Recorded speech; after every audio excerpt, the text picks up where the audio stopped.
So basically, we have another special guest for this week's podcast, and we are here with Paul Venis. Paul Venis. All right. So first of all, before we get started, I want you guys to put in the comment section below who you guys think this guy looks like. We'll talk about it more later on, but when you hear the name, you're gonna be like, I was shocked. He turned up to my door, and to be fair, he's a big lad, so I'm not even gonna ask him for a fight because I'm not trying to get injured. But before we get started, there's one question I like to ask everybody. Brian got it wrong, Paddy got it wrong, and this might be a chance, might be the first one. So the question is, can you pronounce my full name? So it is Zokapano to Garapasi Panze. Zokapalakuso palakazi. Close? Close. No, what was right? Zokapano to Garapasi Panze. Zokapalakusa palakazi. Now, I guess that won't be the first one, but anyways, yeah. And also, did you watch the fight yesterday? Yeah, did you? Yeah, what were your thoughts on that? I thought Wilder was going to win, but... I think, Wilder didn't think Fury could punch hard, didn't he? Yeah. Well, that was the thing. He's big lad, and he Fury, so he's just used it to his advantage, you know what I mean? Took away his power, hasn't he? Yeah, literally. But great night. But anyways, right. So let's get started. So, Paul, you're from South Bank, so tell us a little bit about that. Yeah, I've lived in South Bank all my life, and it's a well-known place in Middlesbrough. A little bit of a rough area, but I love the place. That's where I've been brought up, and obviously, obviously I've got an opportunity to play Leeduffy in the upcoming film documentary, Sayers documentary, and as it comes, I live just on the same road as Leeduffy got brought up on, Yeah, so you're playing Leeduffy? Yeah. Yeah, so first of all, I just want to say it's absolutely mad how much you look like him.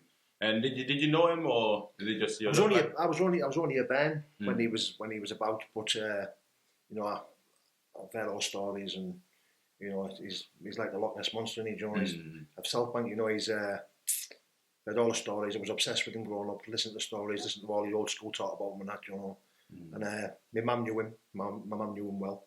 My dad knew him, so... Yeah, did your parents meet him?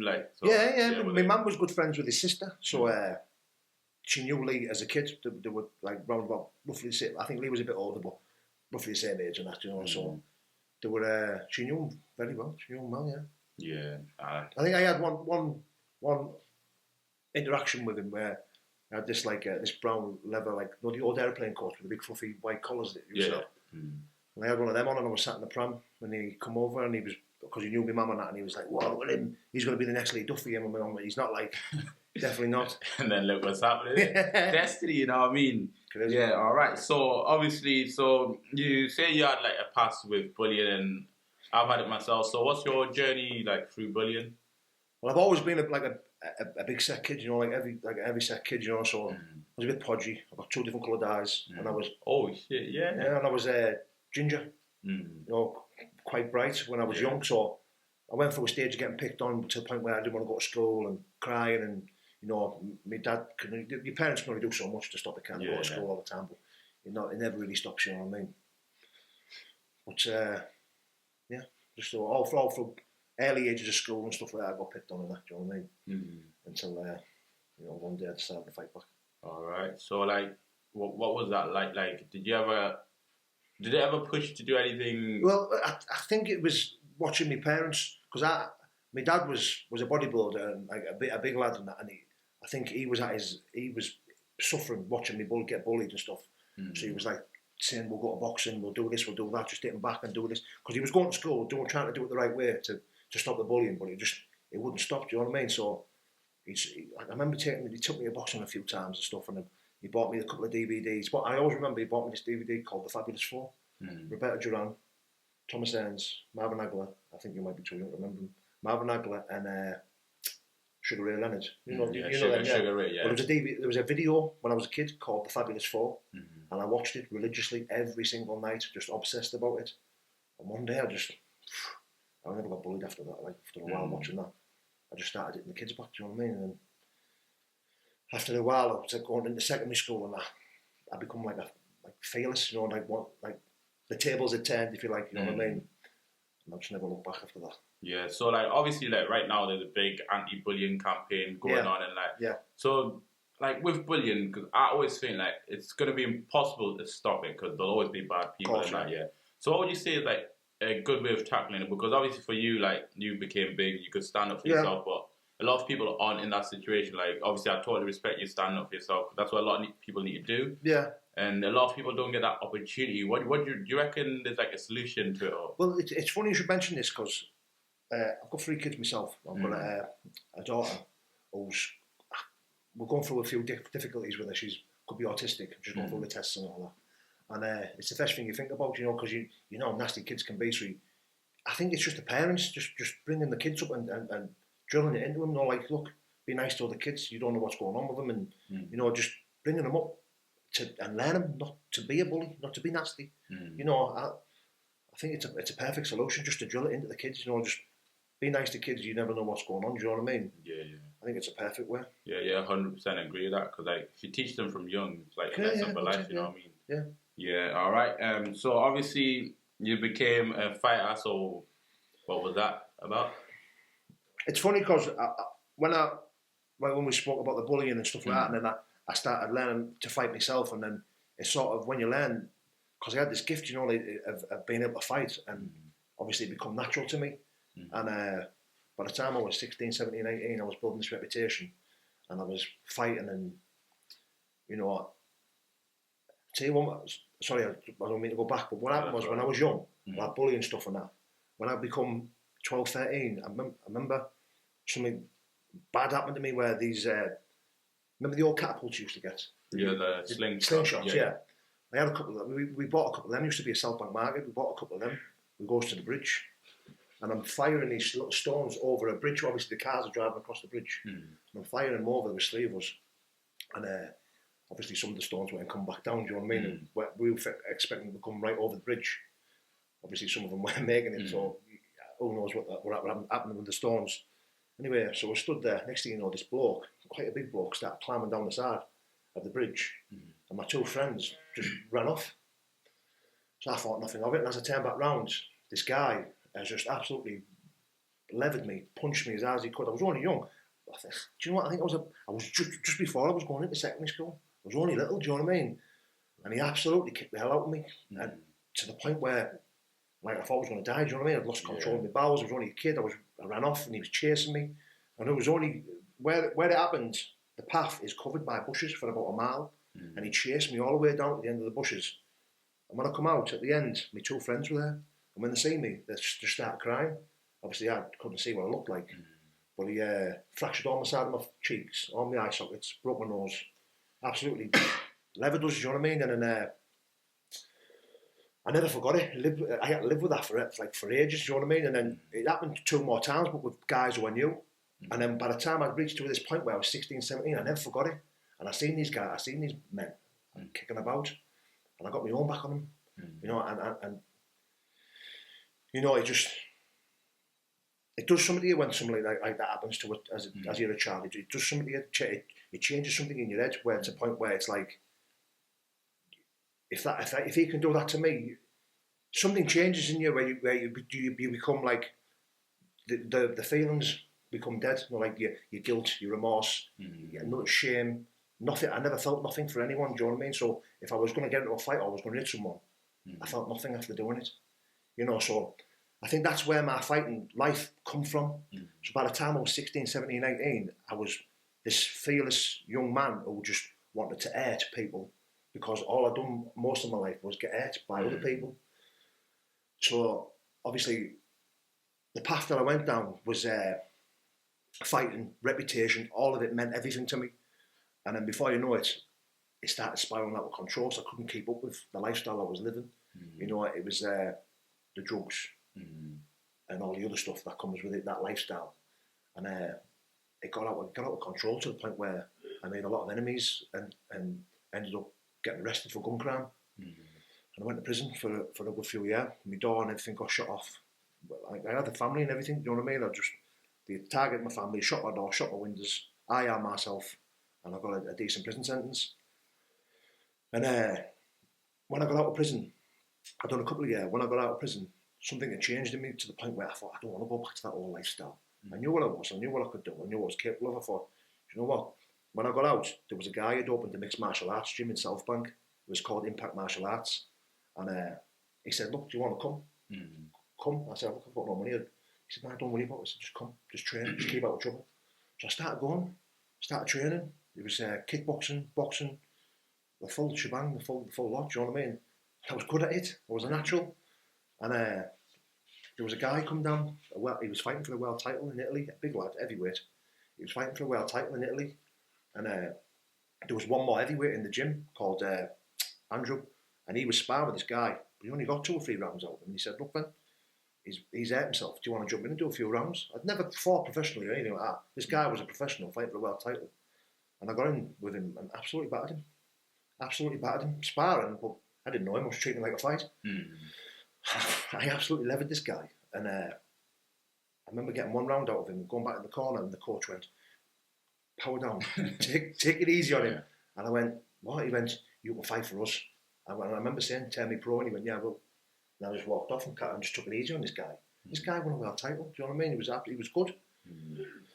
So after that was where my fighting career took off. I just started, they turned me pro. I started fighting K1 mixed martial arts, which wasn't so big at the time, but now it's massive. K1, I don't know if you've heard of Glory K1 and stuff like that, but it's huge now. And especially at the heavyweights, the big lads, everyone wants to watch big lads knock the hell out of each other, you know what I mean? So it took off for me. I done well, and I won everything. I had like 20, 30 fights, knocked everyone out, never went the distance. I won all the British titles, English titles, Northern Area titles, European title and a world title. I won everything. Yeah, I'm all right. Yeah, so like with the K1, you're winning everything. So are you still doing that now? Have you? No, I started having a few bad injuries with my back and my hands, and a lot of wear and tear, like from the lifestyle I was living in that. And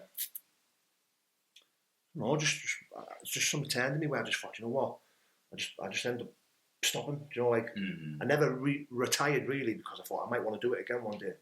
I never really retired. In fact, I was on about fighting this year, but other opportunities have arisen. You know what I mean? So yeah, I never really retired. I won the world title. I thought, you know what, I'm going to take a break. I had a few holidays because I was living, breathing it for like 5 years. You know, when I got out of prison and changed my life just become hectic, but in an absolutely brilliant way. Do you know what I mean? Like, I couldn't have wished for a better life at the time, because I was doing something that I absolutely loved, and I was doing it for a living. I was doing all right as well. Yeah, that's what you want to do. Yeah, of course, yeah. So, yeah, so obviously you mentioned about drugs before your career. When I talk about yeah, well, like I said to you, before I went to prison and the lifestyle that I was living, I become a really bad addicted to sleeping tablets, cannabis, cocaine, and I was a bit of an undercover crackhead as well. You know, I didn't let no one know, but I would end up in somewhere. Do you know what I mean? But wasn't my drug of choice. But I mean, I did suffer with addictions all the way from, say, 17, 18 to about just before I went to prison.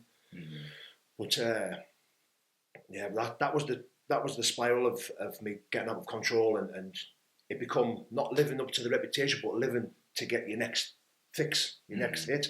So obviously I was making a lot of enemies, you know, doing bad stuff to drug dealers and all the rest of the stuff, do you know what I mean? So eventually it led to them targeting me and targeting my family, shutting my door, shutting my windows and doing all that stuff, do you know what I mean? So yeah, how old are you at this time? What, when they shot me? No, when like the drugs started happening in the... To be fair, I was a recreational user, weekend user, like 16, 17. It was just a weekend then, everything was fantastic and good, and hey. But after that, it slowly but surely become a Thursday to Sunday, a Wednesday to Sunday. Then before I know it, it was a Monday to Sunday. Then I was forgetting I had a family and kids and all that, and I was going missing. See, when I look back at it, it was a selfish thing to do, because, you know, God bless my poor wife. I've been with her since school. My school sweetheart, do you know what I mean? I've been with her since I was 15. We had a daughter when we were 16, and she stuck behind me through. I'm still with her today. God bless her, do you know what I mean? But yeah, she's my rock. Without her, I would never have been able to change my life around, because who would have had to change it around for? Do you know what I mean? I'd probably been dead or doing life in prison. Yeah. But when I got out of prison, while I was doing this fighting, I mean, I don't know if people know about this, but because it's not promoted anywhere. But I don't know if you've heard of it, Alcoholics Anonymous, Narcotics Anonymous, AA, stuff like that. 12-step program. Well, I got into that, and I just delved straight into it and worked the program, done step work, got myself a sponsor, spoke to like-minded people, open-minded people, not all different people, but we'd all been there, done it, and got a t-shirt, and they were all clean, and I made some good friends in doing it, do you know what I mean? And then I got enough in my toolbox to learn, you know, look, Paul, you're an addict, don't put the first one in.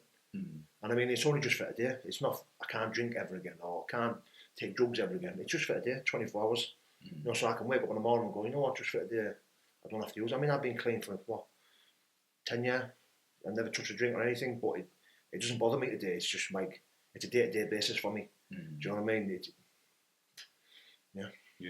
No, I think it's like good to hear stories of like the journey of drug use, because I feel like there's a big like problem, especially across the T-side now with drugs, and like obviously I'm new to the area and already I can see it's quite a big problem, and I feel like a lot of younger and younger kids are getting access to it, and I just feel like we need to find a way to nip that in the bud. And like you said before about with the bullying, about educating them when they're young and stopping it. And also I feel like people like you, when you say your story, it shows there's no positive end goal. And a lot of people, you hear them talk about like the use of drugs, people think, oh, it's just the one night, and like you said, it started from just a couple of days escalating.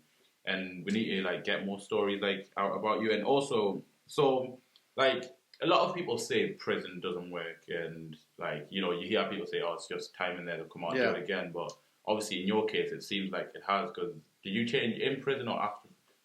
No, I changed. I don't know. I mean, look, I have a lot of friends who are still in prison.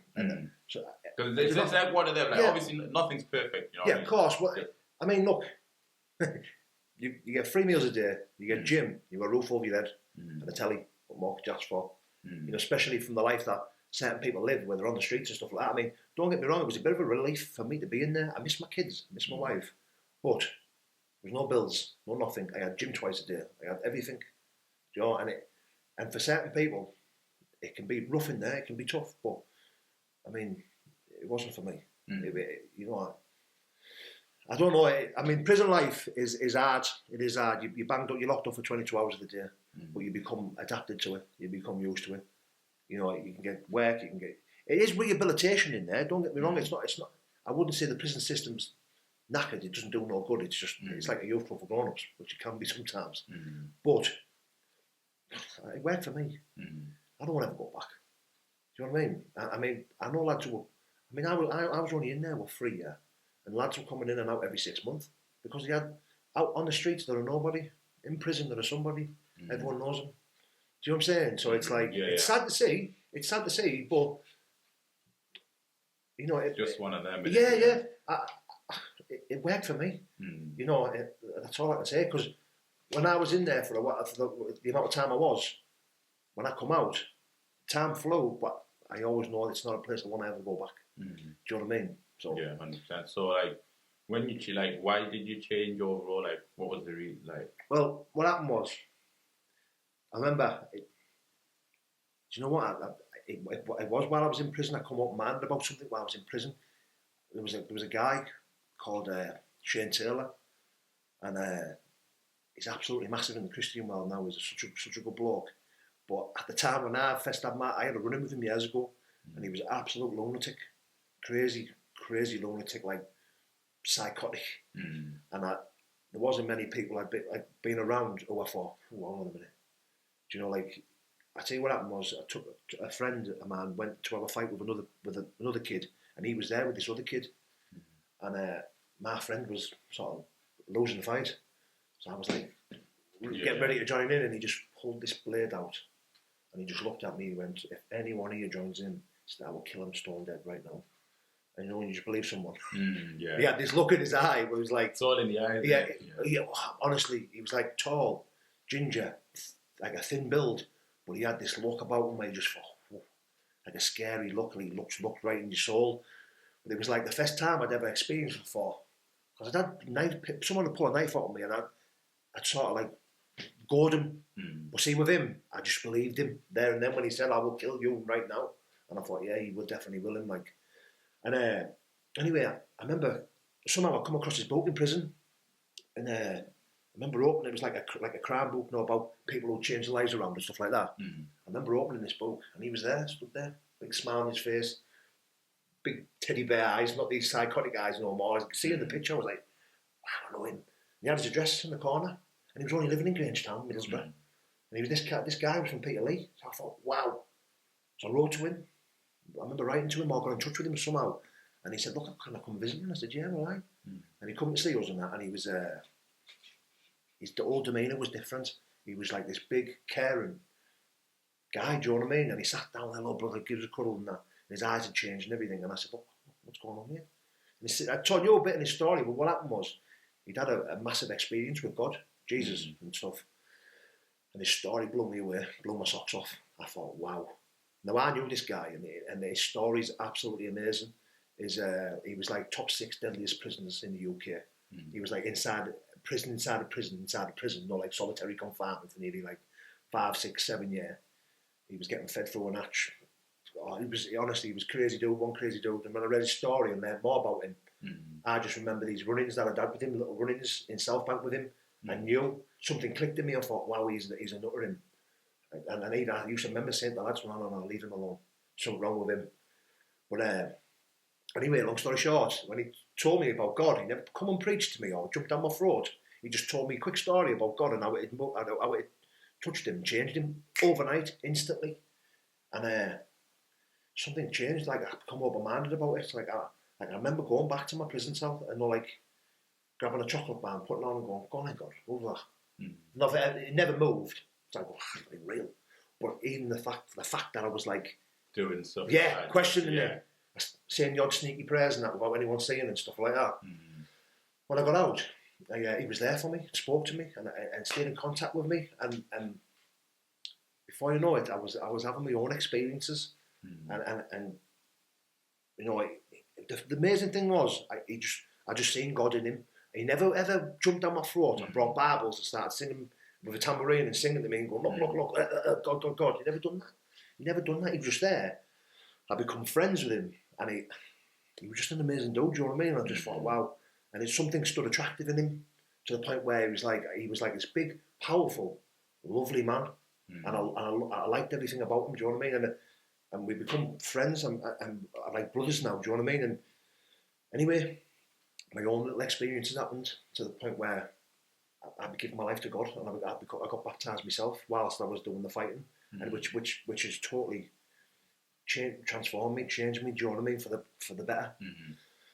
And that was like the final turn. Yeah, the final change. Yeah, crazy. Right. So obviously, before you mentioned that you're going to be playing Leeduffy. Yeah, in the film. So obviously, the CS film. So you're allowed to talk about that, right?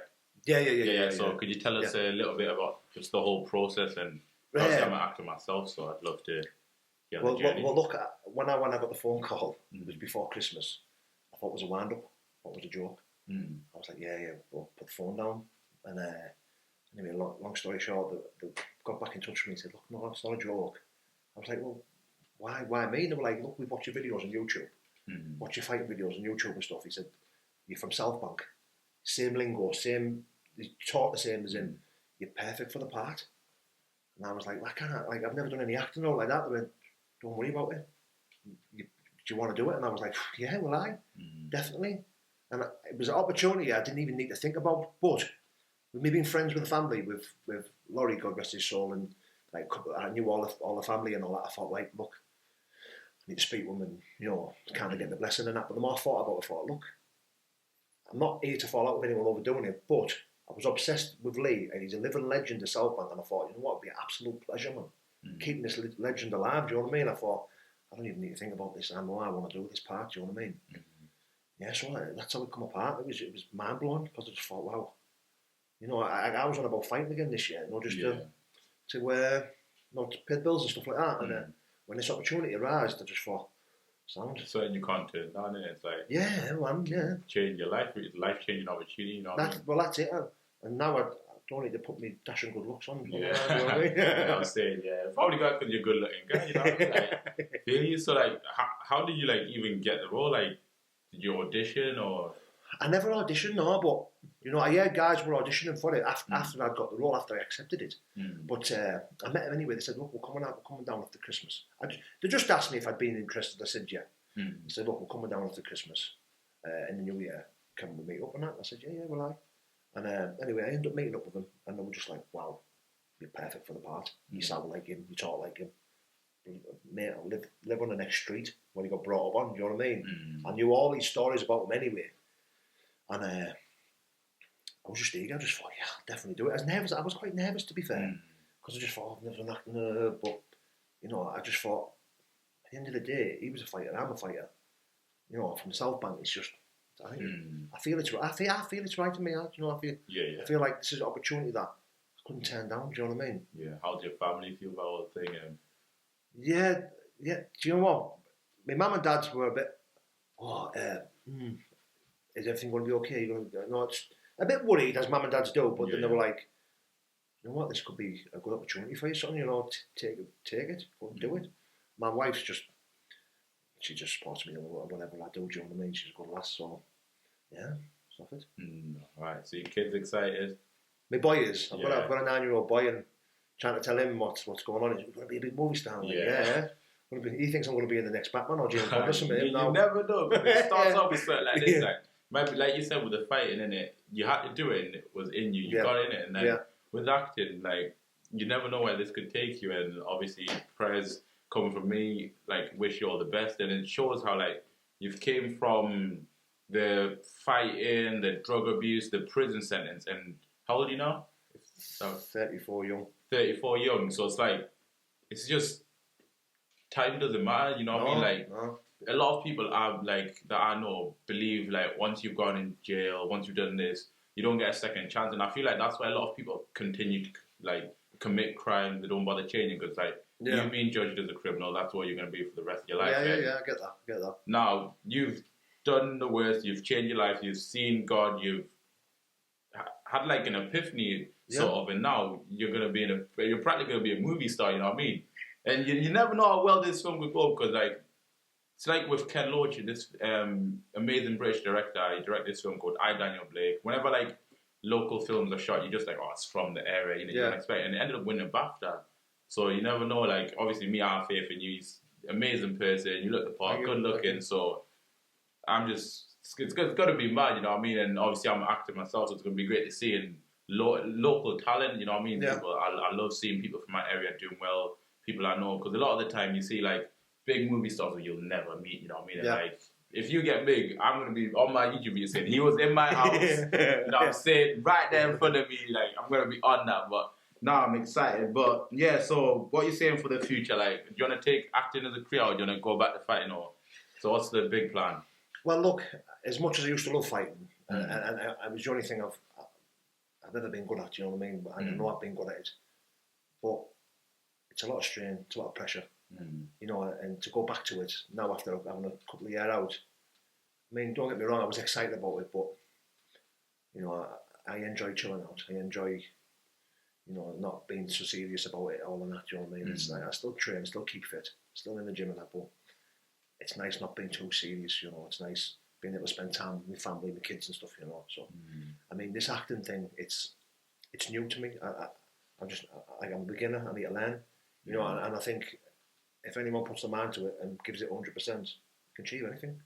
I think anything's achievable, do you know what I mean? As long as you try and give it 100%. So I don't see why not. You know, if I make a career of acting, fantastic.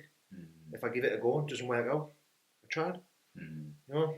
Yeah, so obviously, like, you're going to be meeting, like, directors and that, so don't put in a good word for me, you know, and be like, no, this kid, good-looking black lad, you know. Yes, bro. You know what I mean? Put in a word or say like that.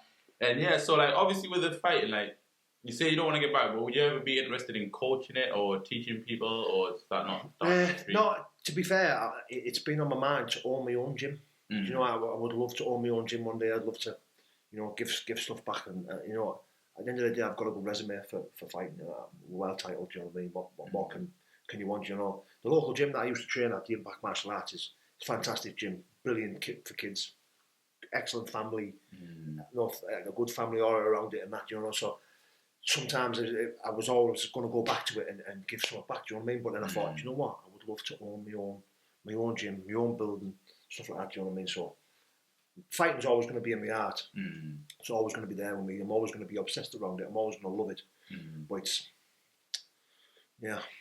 So how do you feel, let's say, because obviously I've got this fight coming up with these two guys from Bradford, Fraz and Mo Grip. Let's say I wanted you to coach me. Would you be down for that? Definitely. To get me ready to 100%. do some damage, yeah? Yeah. Right, you heard it here first, yeah? My guy.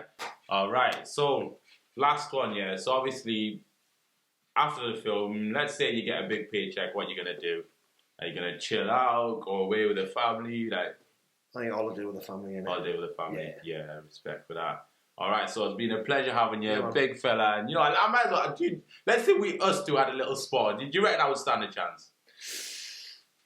Seeing as though we've had a good interview, I think I'd only take it easy on you. So you take it easy on it, all right? Fair. I'm not even going to act big because look at him.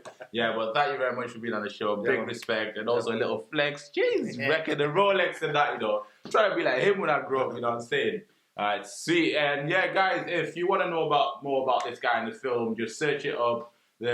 What's the documentary going to be called? The Sales documentary. Sales documentary film. So just search it up. You can big man on the big screen. Just a big pleasure. Also, thank you to Jamie Boyle. Like, I just want to say a big up to him because a lot of these people that I'm getting into contact with is all through him. And to be fair, I was thinking about interviewing the next local person down the street, and Jamie Boyle's bringing me a lot of people, so I've always got to show love for him. He's done an amazing stuff with book writing, so I'll put links to his books in the comment. Is he doing a book on you as well, or we don't know yet? Yeah. All right, so fingers crossed. But he's got a lot of books done. Put them in the link. So big up to Jamie Boyle, and yeah, we'll be getting him on this channel soon, hearing his story, his journey. And guys, if you enjoyed the video, like, comment, and subscribe. And comment down below what you think. Do you want me to continue this podcast? And what were your thoughts on my guy? But yeah, sweet.